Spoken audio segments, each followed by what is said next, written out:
بنورك التلسم الأنوار ناصر الحق بالحق شفاية الله بلطف لطيف كن فتح وعلى آله سر الكبرى بشافي فيكون يا شيخنا ورجاءنا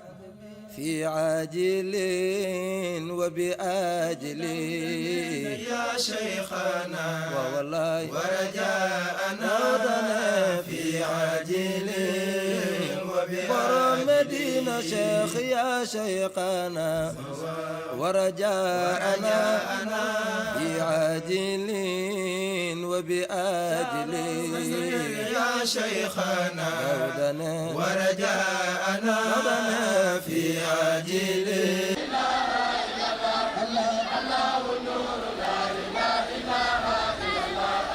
الله نور الله لا إله إلا الله الله نور الله لا إله إلا الله الله نور الله لا إله إلا الله الله نور الله لا إله إلا الله الله نور الله لا إله إلا الله الله نور الله لا إله إلا الله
مدينة شيخ شيق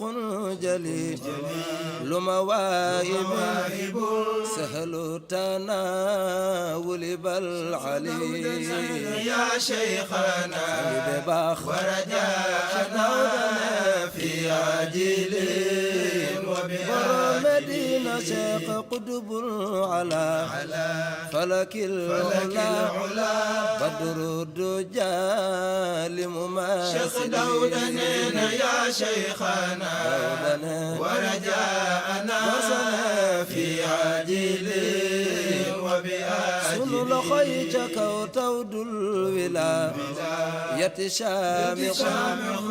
راس فلم يتذلل شيخ دودنا يا شيخنا ورجاءنا في عاجل مدينة شيخ روض الحقيقة ختيانع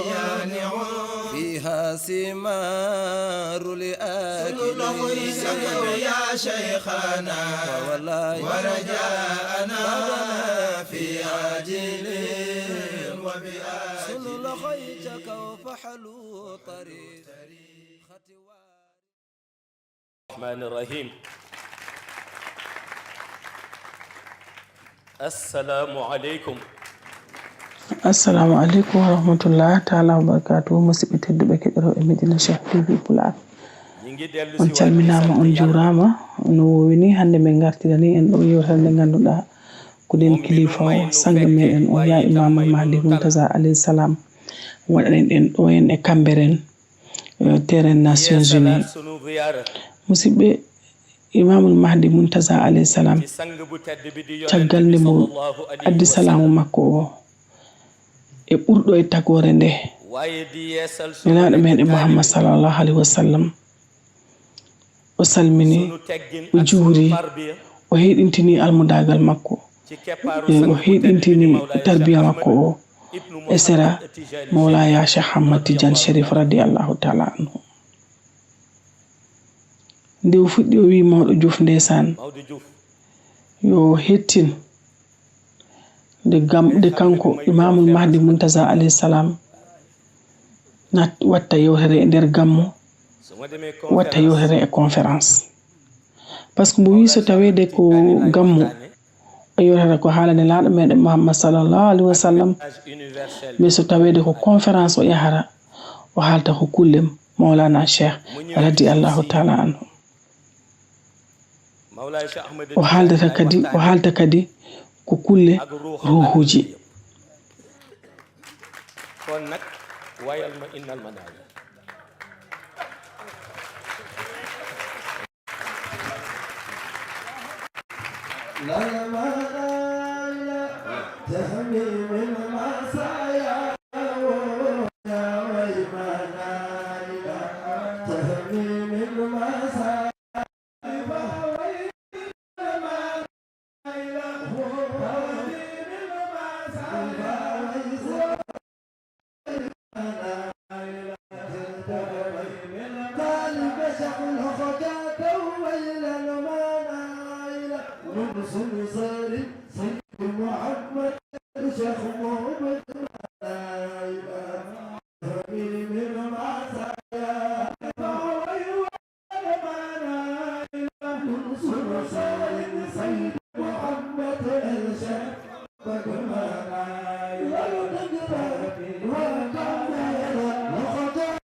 والنور يخشى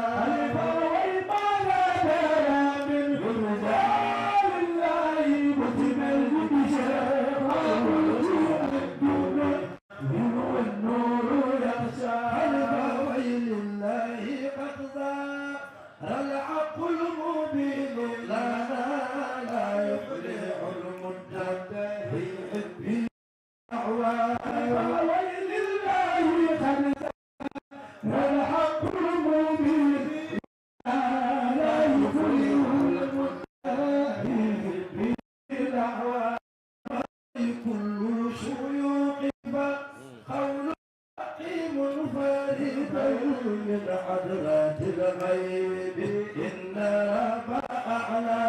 ويكون شريفا خير الحكيم منفردا من حضرة الغيب إن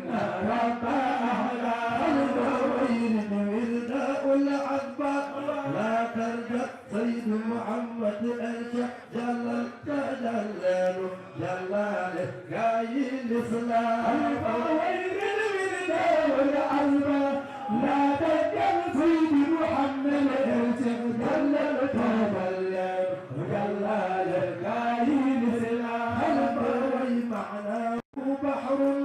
فليس العقل يدرك ما ولا كون الحجاب لو كان يهوى الغوي معناه بحر فليس العقل يدرك ما ولا كون الحجاب لو كان يهوى الغوي لازم صوبه لازم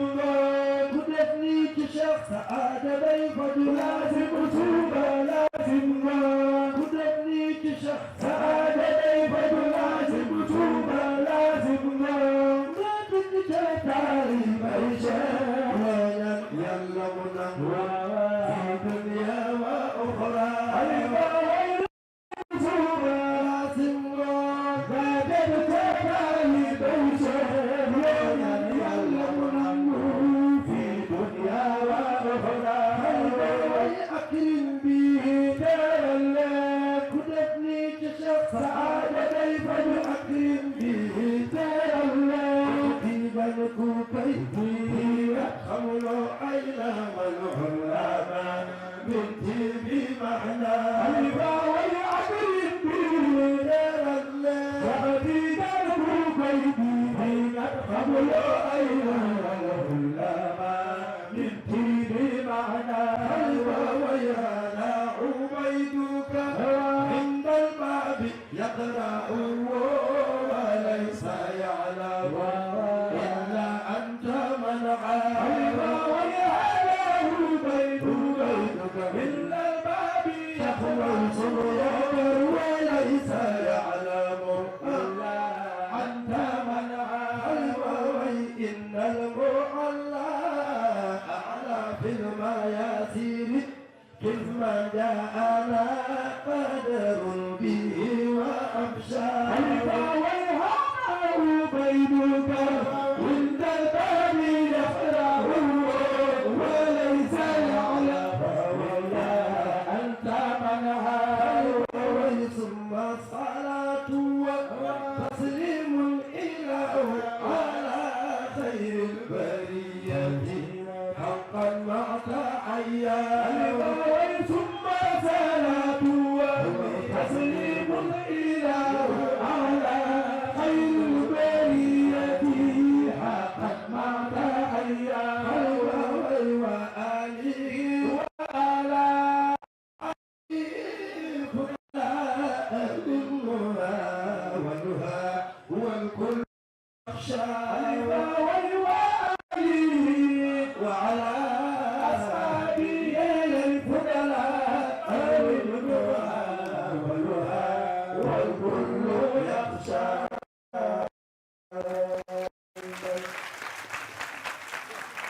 بارك الله فيك.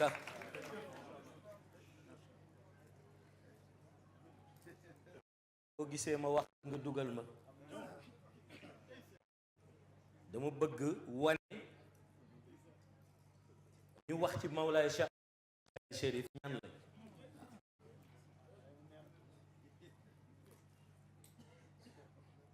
Serigne Babacar Sy ɗum ɗon noon sango o wi sennaari seigne Babacar Sy radiallahu taala anhu mo ganduɗa kanko hay gooro idaki mo nadde toon to hadratul ilahiya mo ganduɗa kanko ko hudbu so wi ko Mawlana Cheikh han ɓe gandu ko Mawlana Cheikh nde on sanga mawɗo fu ƴetti dande makko e konguɗi makko tedduɗi e konguɗi makko mawɗi o mawninani en o mantani en Mawlana Cheikh radiyallahu ta'ala anhu sango no wi yo en pam tan wonde ɗo yewtere hande kadi ko jokkidde toɓɓere nde mo fuɗɗuno toon to Parcelles Assainies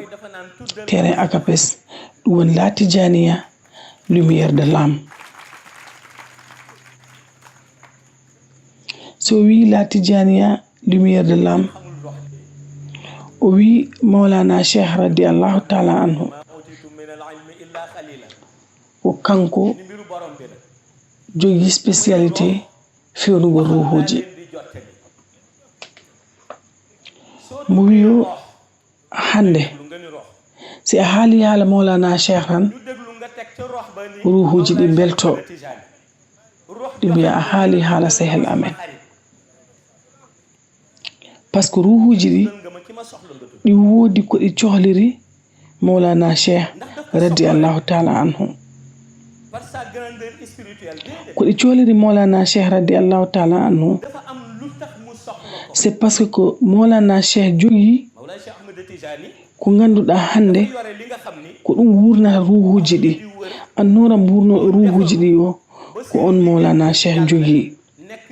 ɗum woni ko wiyete salatul fatiha desande mawɗo Diouf ƴefti kongol omo mawnina omo yima omo manta omo jerfa o haali hen haala lazim bumbi o haali haala lazim kikiɗe ndeysaan sango wi ɗum ɗon ko moƴƴere makko tan haalnimo ɗum kono sango o wi so tawede neɗɗo a woni almudo Mawlana Cheikh radiyallahu ta'ala anhu taw ko a jaɓanaɗo almudagal maɗa ngal ya andu affaire aji ma fof peewi neɗɗo wona almudo Mawlana Cheikh radiyallahu ta'ala anhu tawa almudagal ngal nan jaɓa wi ma andu ho affaire aji ma fof peewi lampuji ma fof kuɓɓi mo wiyoɗi ɓuri hewde noon so a wi tan neɗɗo affaire aji ma fof peewi kanko o sikka naftata ɗum tan koto banggue ngalu est ce que oto o yinno sodde o oto o dañirini walla est ce que galle o mo yinno sodde o galle o hankadi joni dañirini taw kanko ko hon tan o naftiri ɗum alors que sango o wi so wi ama affaire aji ma peewi no a tin hakkude ma e jomirawo subhanahu wa ta'ala hankadi wonti ko ganduɗa ko hakkude weyɗude ko hakkude weyɗude ko hakkude fewnde sango wi ɗum ɗin famno te ɗi weli famde kadi o wi par ce que Mawlana Cheikh jogi numéro mo ganduɗa o numéro waɗa codé bo o numéro Mawlana Cheikh jogi o ɗum ko okkako ko kanko tan okka ɗum ñu laaj ko moom Mawlana Cheikh Ahmed Tidiane joxañ ko ni ko lu tax mu ɗum numéro noon so waɗiɓe composé tan alam ji ɗi fof memnino alam ji ɗi fof memnino moom Cheikh Tidiane lu kenn amee ñu ni ko lan nga amee te gaa ñi amee wuñ ko mu ni numéro bi ñu codé laa amee numéro bi ñu codé mooy ba nga xam ni boo xasee ba composé directement alamul malakoot dugg na directement xayb ña nga commencé enregistrer directement borom bi dégg na la nangul na la ñu ni ko numéro bay lan mu ni mooy allahumma salli ala sayyidina muhammadin il fatihi lima uxliqa wal xaatimi lima sabaqa qadrihi wa miqdaril azim mo so mo haali ɗeɗo daaɗe ɓen gandu won komo sappintone ne laaɗo meɗen Muhammad sallallahu alaihi wasallam so yaɓiri est ce que Mawlana Cheikh no abbi no yaaɓa ga ɓaawo mo wiyo omo janga omo abbinira daaɗe ɗe ha salatul fatiha furi mbo so tawno ne laaɗo meɗen Muhammad sallallahu alaihi wasallam ne yaɓiri Mawlana Cheikh abbaki mbo mo funnarano mo dartorono kono so ayimo funnir tan c'est parce que nde kala nelaɗo meɗen Muhammad sallallahu alaihi wasallam o yaɓiri tan o yi Mawlana Cheikh yabbi ka baw ɗum ɗon mo wi no e gandu wona haalnimo ɗum mais ko monin koko hunde nde ganduɗa ko monin laara monin haal wona haalnimo ɗum mo laara alamji ɗi sango wi nelaɗo meɗen Muhammad sallallahu alaihi wasallam ndeysaan moni laara mbo e jallaba makko beso jallaba makko danejo jogiiɗo teddungal wo jogiiɗo teddungal ele naagi aduna ko altagi ɓaari ko laaɗo meɗen Muhammad sallallahu alaihi wasallam ɓurni koto kanko ngal ƴoga moƴƴuɗo wo moƴƴuɗo e tagore jomirawo subhanahu wa taala nde moƴƴere ma nde ƴogɗa ɗum seeɗa koye moƴƴere nelaɗo meɗen Muhammad sallallahu alaihi wasallam teyre wo teyre nde neɗɗo ƴogata nde neɗɗo jogii e aduna ƴogɗa teyre maɗa nde koye jimma nelaɗo meɗen Muhammad sallallahu alaihi wasallam ndeysaan jarama imamul mahdi muntasar alayhi salam par ce que on mo ganduɗa sababude makko tagore nde fof taga ko sababude makko kala jogiiɗo barke ko sababude makko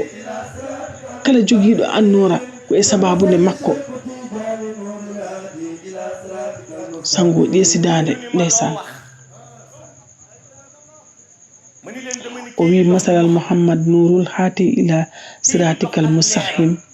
wa masalal Cheikh Tidiane nurul hati ila siratikal mustaqim ɗum ɗon noon woni konguɗi woni daaɗe tedduɗo to sengo signification woni daaɗe towɗe woni daaɗe kewɗe ɓural woni daaɗe kewɗe ɓural daaɗe ɗe ganduɗa hay goto anda hono ɓural mumen foti ndeysaan sango wi Mawlana Cheikh radiyallahu taala anhu wiɓe yo onon jaha onon ɗaɓita annoraji ɗi ganduɗa si on keeɓi ɗum han ko ɗin annoraji mbawata on fewnude on ɗaɓita annora kala ɗaɓɓoɗo annora no arga am ko min woni annora min Mawlana Cheikh woni annora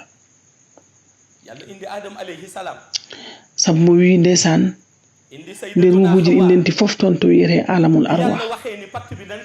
ɗi woodi pacte mo ruhuji ɗi ciñodirno e jomirawo subhanahu wa taala nde jomirawo subhanahu wa taala wiɓe alastumi rabbikum ruhuji fof mbiyo haalu balla nden noon ɓe nelaɗo Allah sallallahu alaihi wasallam wi oɗo pacte mo ruhuji ciñodiri e jomirawo subhanahu wa taala Mawlana Cheikh wi mbaɗe feere ruhuji so tawede on jippima e ngel ɗo adunayel han tawa oɗo aadi mo ɓangduɗon e jomirawo subhanahu wa taala tagɗo on ɗo tawa aadi o oɗo ndenimo tawa aadi o oɗo ndenimo nde jomirawo subhanahu wa taala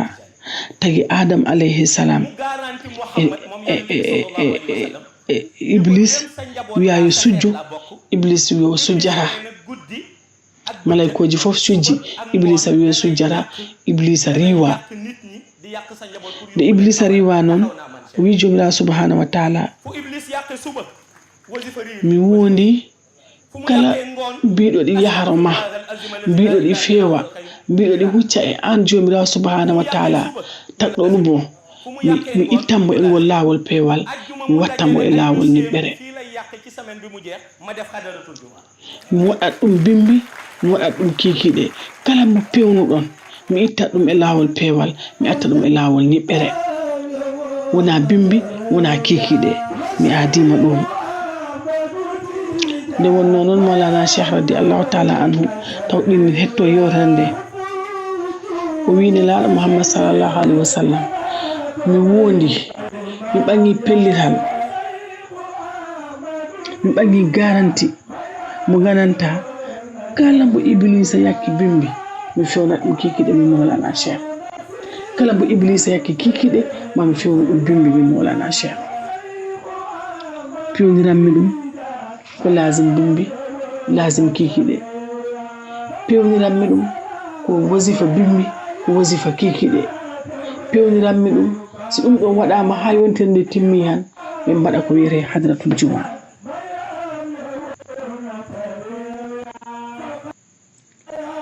ɗum ɗon noon ndeysaan woni hunde mawnde sangu o ndeysaan ɗin ɗum konguɗi nde sangu o yaltini ɗi mawɗo Juuf ƴefti dande kadi ndeysaan mawninde jerfude yettude jaarde juurade jooma hatmiya o e katmiya o ɗum woni Mawlana Cheikh radi Allahu taala anhu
gis nga bu ñu bëggee ci Cheikh rek waxtaan sax du ko jar ndax li waxtaan di defar nde sango ƴefti konngol o wi so Mawlana Cheikh weltima han hankadi hay yewtal nde dartina han par ce que tawa hay hunde ala ko heddi so weltima tan on tuma hay yewtal ni jarani wadde ndeysaan min mo wiyo Mawlana Cheikh wiyo ɗi waɗi piiji tari yimɓe pori accirade hakkil ba rox ba mën a seede ni bu ñu tuddee sa tur mu ni tudd ngeen sama xarit Cheikh ni ñetti phase jëlal leen ma benn anta wala di xàqan mu ni tee leen kadru nuraani woni nde wi'a anta wala di hakkan laabi tari mais anta wala di hakkan ido folo o koto sengo nuraniyu watti wi anta wala di hakkan nelaɗo wimo noon koto sengo ruhaniyu anta wala di hakkan taɓɓo mo nelaɗo Muhammad sallallahu alaihi wasallam wi Mawlana Cheikh o arti koye sengo shahada to sengo famille to sengo leñol donc laabi tari nelaɗo Muhammad sallallahu alaihi wasallam ɗi wiya Mawlana Cheikh anta wala di hakkan ɗin ɗon tari fof noon koto sengo nurani sengo ruhaniyu e to sengo shahada to sengo famille lalu ko benn yoon bu doon benn yoon ñu ni boo ko rëccee après Iblis jàpp la ñu ni bi mu génnee Iblis di ko fexeelaat mu ni ko demaatal ngoon mu demaat ngoon xëy demaat laazimaat moom Cheikh Tijani Chérif di ko defar benn par benn point te amul virgule point rek waaw defar naa la fii ba nga jag defaral kii ba mu jag ma defaraat la fii ba mu jag nga defaraat kii ba mu jag mu nekk la nuurun ala nuur ñu ni ko ndax am na maqaama défier Iblis ndax Iblis dafa mën a yàq di bu leen fàtte histoire Adama alayhi salaam la doon jéem a yàqal dem ca Sayyidatuna Hawa wax ka lam ko wax ba garab gañ leen tere woon ñu ni dañuy lekk garab ga ba ñu génne leen ca jardin de luxe ba jardin de luxe Cheikh xam-xam kese la dama dem ni ko Mawlaay Ahmad Tijani ma ni ko Adam alayhi salaam histoire mi ngi ci manuel bi ci xadaratul ilahiyya tege ak Sayyidatuna Hawa Iblis dañ ni génne na leen aljana boobu ak bi ñuy dugg ndax benn la Cheikh ni ma hee ma ni waaw mu ni nii tijji fakku ni ma jardin de luxe bële la ma jono moom di xool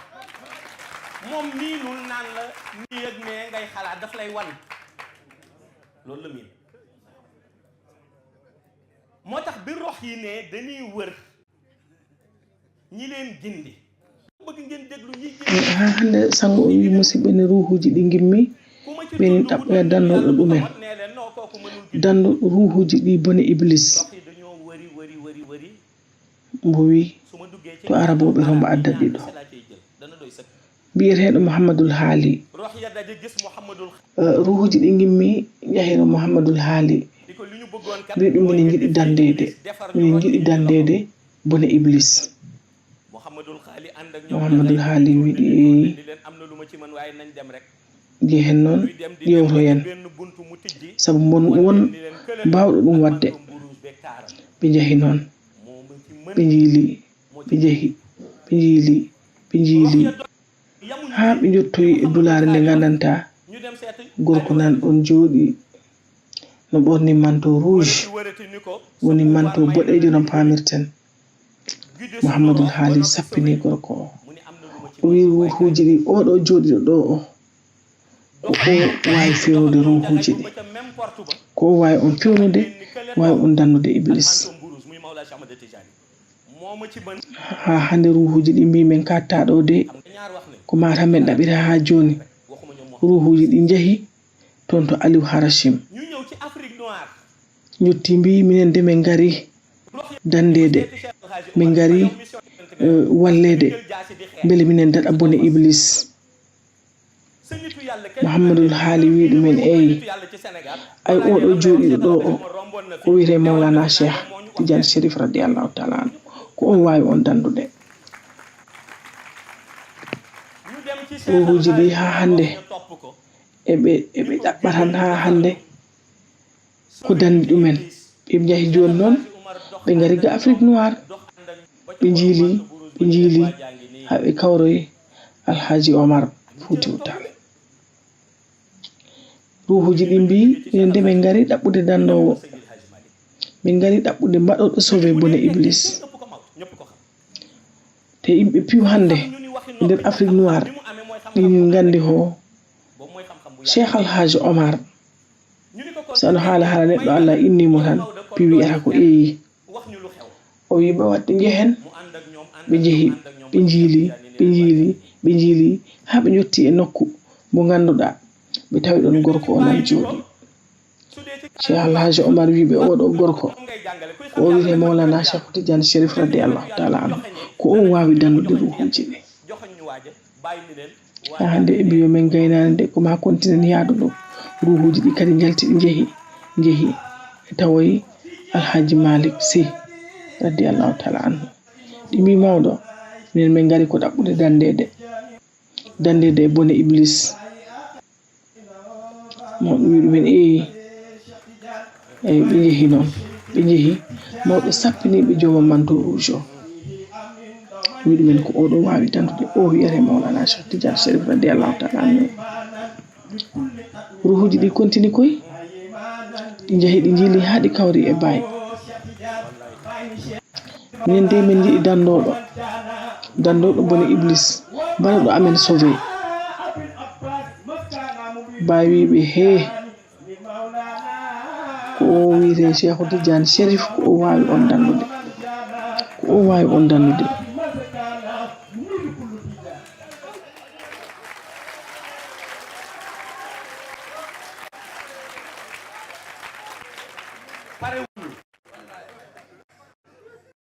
pare buñu de loolu waxi bàyyi la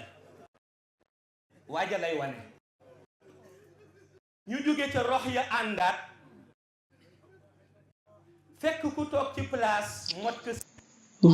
ɓe mbiyo noon en gaynani tawa de ruhuji ɗi mbiyo en gaynani ha hande ko ma ɗaɓito hen ruhuji ɗi jeehi ha ɗi jottani seigne Babacar Sy radiallahu taala anhu min gari ko molade min gari ko ɗaɓɓude dandowo ndeysan seigne Babacar Sy radiallahu taala anhu wiɓe he waaji o dandoɗo o ko o mbiyeteɗo Mawlana Cheikh radiallahu taala anhu ruhuji ɗi mbiyo joni kam ɓe gacci ha ahiru zaman ruhuji ɗi gacci ha ahiru zaman tawa aduna ɗi niɓɓi kis aduna ɓawli kurum bakkaruji keewi ɓure ɗi caɗi daɗal ɗi saɗi annora ɗi saɗi tawa si mawɗo fokkiri ni faade e jomirawo subhanahu wa taala ɓeero en tout cas wadde ko Allah wi ko haɓatto jomirawo subhanahu wa taala wattu goto jiita iblis ara tan werla hakkille o naɓa wiya ɗo suka mo tinni mo wakkili o sengo dewe Allah ha yiiɗa ha mo wawa ɓattade jomirawo subhanahu wa taala tagɗumo wattoyel gotel tan iblis ari tan wi to naɓa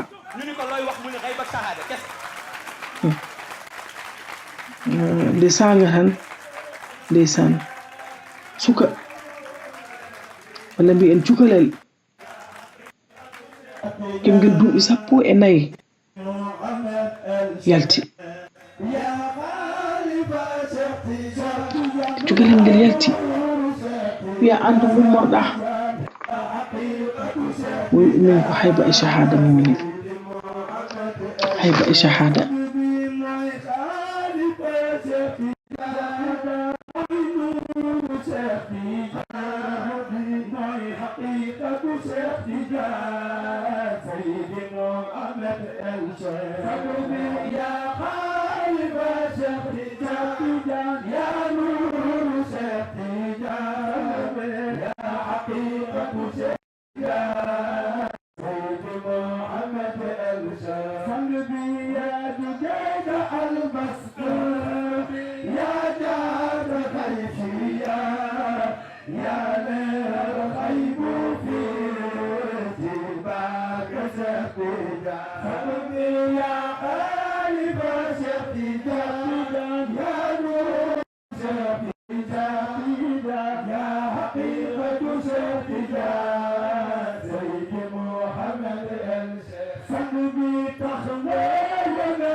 يا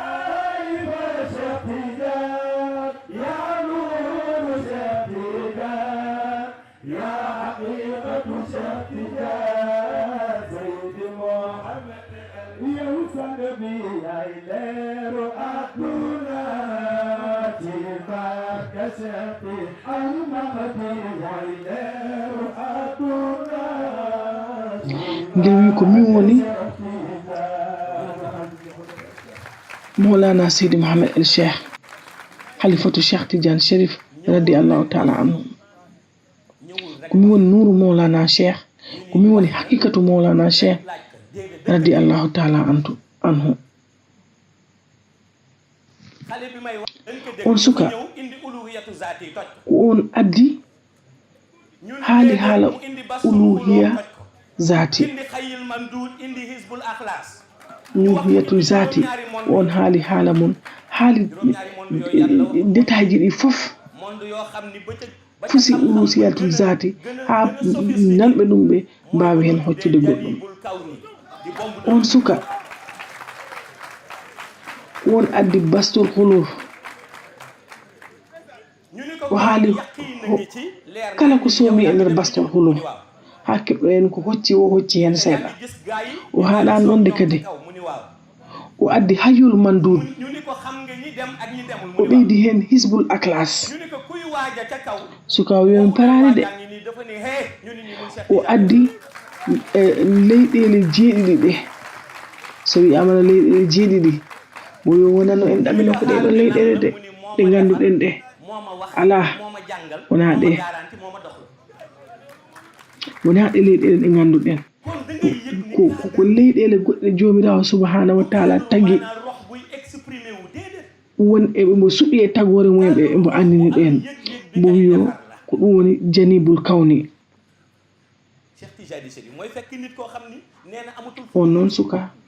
omo yahara do omo arta omo yahara do omo arta omo andi ko heewi no dow manam ko wonto dow omo arta omo andondiri e dendangal waliwaabe mawbe be ganduda ko be jahara dow jahawbe to dow be fof omo andi be omo andi jahowo omo andi mo yahara ruuji di non berli mo lamdan imi dum joni an wamo kam waxta minen fewno waxta minen dandude dido di boneji ahiru zaman wonnon suka wiibe he Maulana Cheikh Tidiane Chérif radi Allahu ta'ala mo wiibe he mi haalirani haalde min kalodo do spécialité am ko ruhuji mi haalirani haal sabu ko Maulana Cheikh ko kanko fewni kam ko kanko jangini kam ko kanko haalnata kam nin ko kanko wadi kam garanti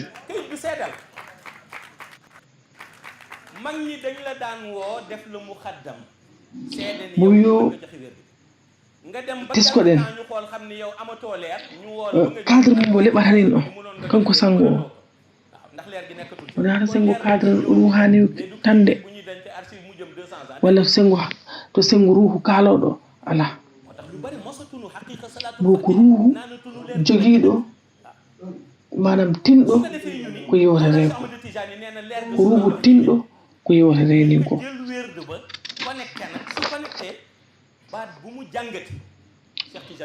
sango wi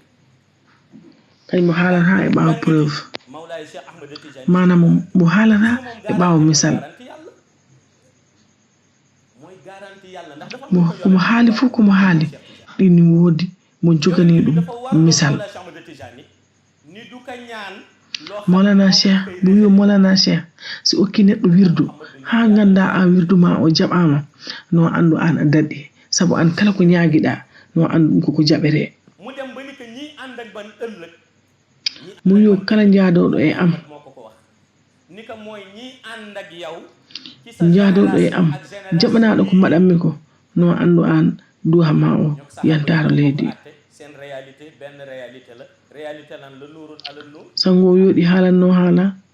nattugol jom en si natti han ha ñane ngimintina han ànd ak ñoom it ca leer ga lan la won ñane darngal ñane ɓe ngimintina han yowmal xiyam ko hewata ton ko mo wi ko mo haltanin ɗo ko musidɗo wona kala ko ɓooyi nga xam ni ñu bari bayu mais ko almuɗo hadiriya mais ko musidɗo e famille nga dugg ci bàmmeel ba noppi dekki mo ɗo en on makko musidɗo o nattude wala mo mayde mo yehiru galle on to mo laaroy ɗum mo waɗan ɗum duwaw fatiha e salatul fatiha bala muy dugg foofu xam nga man wax naa mi wesde wi'e ko janngo woni julde tabaski mo yehiru berɗe may wax dama indi mo sabu kañ taw wi tan janngo won tabaski mo yaharo berɗe dama leen di nettali benn histoire on ñan gananta fittire yimɓe nde saɗi ɓe kono keɓanami baalu kono gude ɓiɓɓe am ɓe jokkidirte walla min o kono comci am ɗi pewnirte ko ɗum woni ko saɗi ɓe mo kanko on ñan mo yahata to berɗe mo ƴeewu yalliliɓe tomɓe mo oɗo musidɗo komo ƴeewoy ɗum ko moyi ɗum fillanom seeɗa fawne ma nde ha ngargol magangol fekk bala muy génn bo on sifanimo nde yetti barzak toon dama xëy benn bis rek yo o yetti ko e weeyo ganduɗa ko leydi tan jiyata a yiyata goɗɗum ko wona leydi o wi o yahi o wi ɓayde ko ɗum ɗo wonɗo accumi yaha o yahi ha dumunna juuri o hayni leggal o wi fado mi sora ɗo ngal leggal tawde leggal ngal jibini simi falama ñamde mi itta ɓiɗɗo leggal goto mi ñama bo si ayi ron tan to barzak toon wonanam gaani leɗɗe gonɗe toon ɗe a tawa leggal gotal jibini ɓiɓɓe ɗiɗo ɓe nandani bo ɗon ɗo neɗɗo o ɓarinoɗo ngal leggal ɗi jibini pom ɗi jibini raisin bo leggal jibini pom ɗi jibini raisin mo woni mo jooɗi mo woni micco kancan e hakkil muɗum me bo ko ɗon won tagore jippini to leggal to aɗa wimo an aɗa nandani kam e gaddorɗo annora Seydi Mouhamed El Cheikh gaddorɗo annora Seydi Mouhamed El Cheikh o wi ɗum e min ɗaɓɓam minin ko pale Cheikh na Cheikh Sadibou mo wi ɗum e joni wodan ngaramɓe ma mo wi koni lappol juutgol yimɓe hewɓe ɓe jalti ɓe ngari nde ɓeɗo jalti ngari ɓe jaadi e makko ɓe mbaɗi mo escorté ɓe jeehi ha ɓe yetti ɗo dammugal ɗo mo ko jahili mum ko fof ɓe wona ɓe daraki goɗɗo udirana ɓe noddani goɗɗo udirana ɓe ko kamɓe jolnito jiifaji maɓɓe ɗo ɓe jaltini caabi ɓe gudditi dammugal ngal mo koni kanko o nattiri nder oɗo pale nde mo nattiri noon Cheikh na Cheikh Sadibou wimo so wonano Seydi Mouhamed El Cheikh a nattarano ɗo bo si wayi noon han noon enen ɓe ganduɗa ko compagnon ji enen mbadda e makko wasifa enen mbadda e makko hadratul juma enen mbadda e makko wasifaji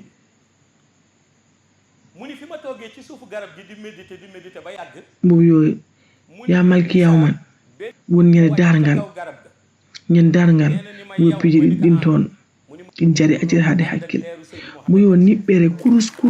kurus nibre nde ganduɗa hayso a fotti newre ma nde han a yiyat ha kolli maɗa ɗi yo pour jomirawo subhanahu wa taala adine nibre ko ha jogiiɓe annora ɓe gittodira eɓe ngala annora ɓe bo a tawat jogiiɓe annora salatul fatiha jogiiɓe annora naɓorɓe annora oɓe a tawat tiiɗe mumen ɗe ɗini jalbira hanno projecteur ji ni bo se en giwi e nden niɓɓere mo jomirawo subhanahu wa taala addu e ngulendi ngi ganduɗa hay goto meeɗa miijade hono ndi ngulendi ɗi woodi wula ha taw mburoji ɗi ko paƴat mo wi ɗum ɗon kala wiya cheikh o an jogani ɗum lekki mo wiyo eyi istifar mo jangginannomi on e joɗande wasifa nde ko on istifar wontanta on mondere ɗowdi ndi ganduɗa ɗi ɓuuɓi yub ko climatisation waɗani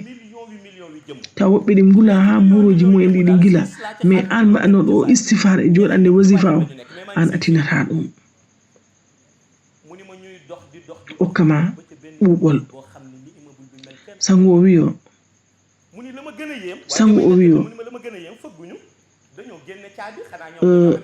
la ilaha illallah la ilaha illallah mo jangara e wasifa o mo on hattama nande lukali jahannama parce que en gandu jahannama ko hulɓini mo wi si perte ɗe perti han ɗe pilɗiri han si atawa ɗum ko hunde hulɓininde mo wi on toma jangi luuka e jangi ko luukara moya jomirawo subhanahu wa taala ɗi woodi ɓe tannoɗa ɓe caliɓe abbade ko biɗa ɗumen ko caliɓe wadde ko parnunoɗa ɗumen ko mino ñala neldamɓe jomirawo subhanahu wa taala wiye jangi a heɓat ha yona so allahu lamɗo jaaɓi a heɓa ha yona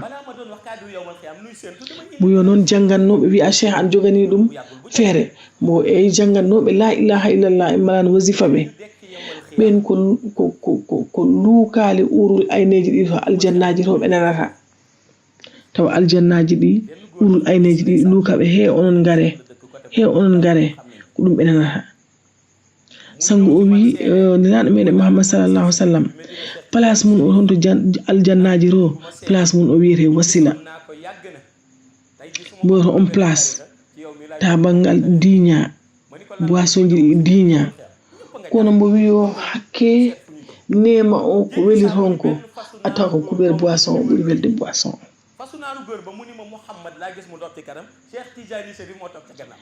sango wi Abdul Hadir Jeylani jamanu muɗum ene gandi enen fof ko neɗɗo mawɗo wonno neɗɗo Allah mawɗo mo yano ha mo waɗi revendiqué hudbo mbo yahi mo wi'oyi kañum mo ɓangi koyngal muɗum ngal mo fawi ɗum e kala balɓe waliwu mo fawi koyngal makko ngal ɗon nde yahoy noon ha Mawlana Cheikh ari ɓe wimo ngol ɗo noon konngol Abdul Hadir Jeylani holko mbiɗa hen mo wiɓe Abdul Hadir Jeylani ko mama am kono ko waliwji jamanu makko mo haaldanno wiya an cheikh noon mo yo min Mawlana Cheikh radiyallahu taala an gilata Adam alayhi salam hayn taggeli ɓaare mi wi'ani koyngal am gotal ngal kono koyɗe am ɗiɗi ɗe fof mi fawiɗe e kala balɓe waliwo Allah wiya pourquoi waɗani gotal ko ɗiɗi mbaɗɗa mo yiɓe ko katmiya o e hadmiya o hadmiya o e kadmiya o ndeysan nde mo sango o gayni ɗon mawɗo Diouf ɓangi o addani yimɓe jimɗi ndeysan o weltini ɓerɗe ɗe o mantani en cheikh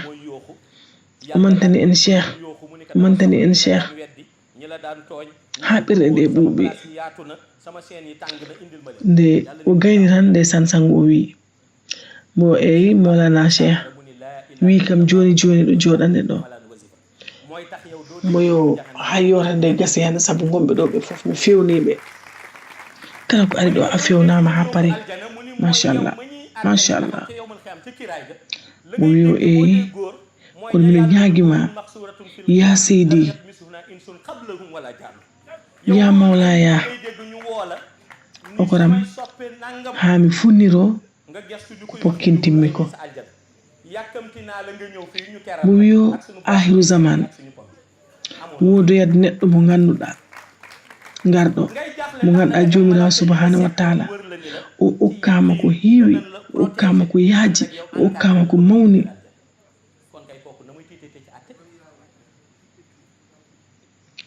mo ganduɗa ko kanko fewnata o okkama fewnoygol ɗiɗo ruhuji wiya joni noon an Mawlana Cheikh on noon garoyoɗo ɗen e akiru zaman mo ganduɗa on o okkama pouvoir ji mawɗi hono mbaduɗa e on mo wiyo on si ari han ahiru zaman ko almudo ammo wonta mi Mawlana Cheikh ko almudo ammo wonta wiya ɗum noon hono yimɓe gandiroyta ɗum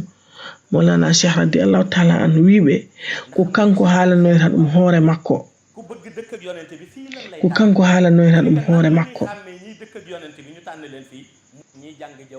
donc ko kanko ruhuji ɗi cohli pour ruhuji ɗi pewnabo on woni hombo on woni mawlana seydi mouhamed el cheikh ibnu ahmad ibnu mouhammad attijani chérif radiallahu taala assalamu aleykum rahmatullah taala wabarakatuh ànd bi ñuy ànd ak Mawlaay Cheikh Ahmed Tijani Chérif mais àndu yaqin la Mawlaay Cheikh Ahmed Tijani li mu ëppee solo ci xam ko mooy dafa yamul ci wax wala taalibeem waxal ko moom day jëf ba noppi joxe preuve waaw te ñi ma la wax ñëpp ay preuve Cheikh Tijani Chérif lañ waaw ñi ma la wax ñëpp ay preuve Mawlaay Cheikh Ahmed Tijani Chérif lañ waaw wala Cheikh Abdul Qadir Jeylaani wax naa leen ko de cadre moom ak xaqiqaam moom ba mu demoon dugg sax ci ñi revendiqué woon wàllu axtaam ca Durratul Bayda amul nitu yàlla bu ko xamul bis bi Cheikh Abdul Qadir Jeylaani toogee Bagdad la toog de Bagdad la toog ni sama benn tànk bi yëkkati naa ko teg naa ko ci ndëggu bépp góor yàlla Bagdad la toog ki xam Irak na dem visiter mu xool diggante bi taalibeem ba ko dégg di wëliyu di dem xadaratul ilaahiya ma nga woon ca Najaf Karbala bastion chiite yi la taalibe bi dafa jàngale ba yàgg daal di sëgg ci daara la nekk di sëgg ñu ni ko lan la mu ni sunu sëriñ a wax léegi ca Bagdad ni jël na tànkam teg ci bépp góor yàlla gis nga ku deful nii fatihatul kitaab doo ko fanaan kon kooku prouvé na ko dëggal na ko Mawlaay Cheikh Ahmed Tijani Chérif ba mu ñëwee ñu wax ko bu ni Cheikh Abdul Qadir Jeylaani sama maam la wax la dëgg maamam la Ousseynou ak Hassan waaw moo tax kenn mënu leen séparer mu ni waaye sama maam la mu wax dama koy dëggal wali jamonoom la wax ñu ni ko yow Cheikh mu ni Adam ba ñuy wal buftu ba teguma benn ndëgg ñaar laa teg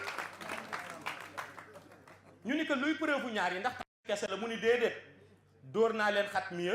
ñi ngi bëgg daanu dóorati naa leen xat mi ya ñu tëj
Cheikh dafa ni ma bu leen neexee ñibbi defar naa leen léegi la wax ko sa ndigal lañ doon xaar man bu ma fekk suma Cheikh de yam ci kat mi mu ni ma bu la neexee ñibbi defar naa leen kon la ma bëggoon dégg na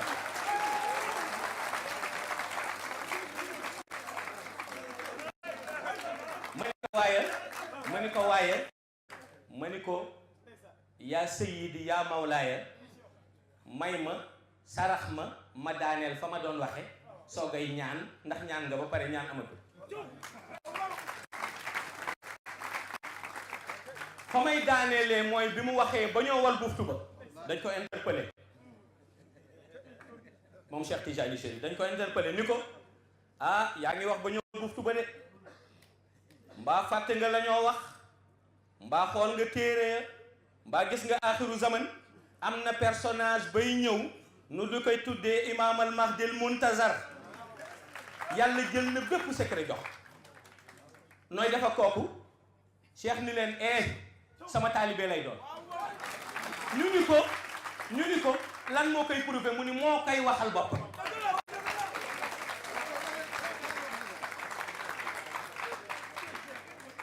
gis nga moo tax li rox yi soxlu dégg jeune bu déterminé koy wax li rox yi soxla naan jeune bu déterminé koy wax li rox yi soxla muuroo Seydi Mouhamed El Cheikh koy wax ci duggu tàmbe ñu jàng fàttee salatu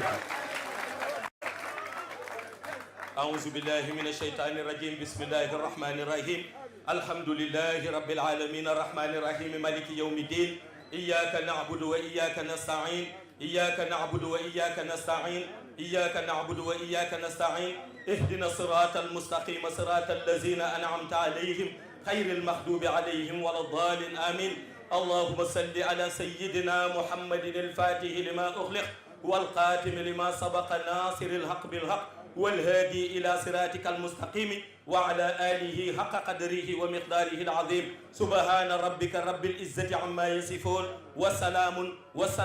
وسلام على المرسلين والحمد لله رب العالمين jërëjëf Cheikh Tijani Chérif jërëjëf Cheikh Tijani Chérif jërëjëf Mawlana Ahmadou Tijani